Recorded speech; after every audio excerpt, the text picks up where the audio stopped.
Na male zaslone kmalu prihaja nov resničnostni šov Naša generacija.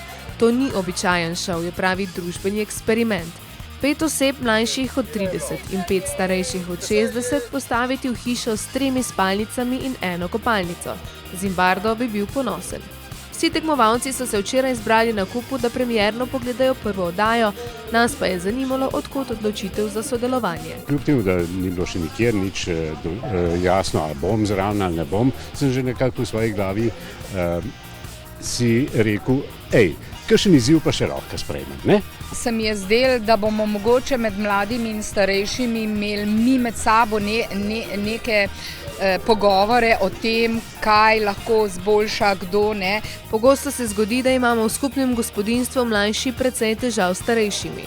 Je ta eksperiment mogoče dokazal nasprotno? Z mladimi se zdaj čudovito razumel, jaz sem imel problem s starejšimi.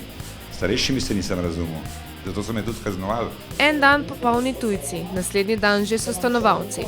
Vsak je svoja oseba in vsak se je v hiši počutil drugače. Bila to res ena taka zelo pozitivna izkušnja.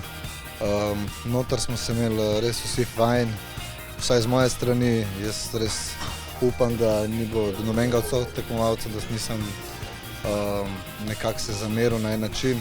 Zdaj, ko se je ta stvar zaključila, sem bil jaz zelo vesel, da se je zaključila, da sem lahko spet svoboden, da se sedem na kolo in odpeljem, kamor mi paše.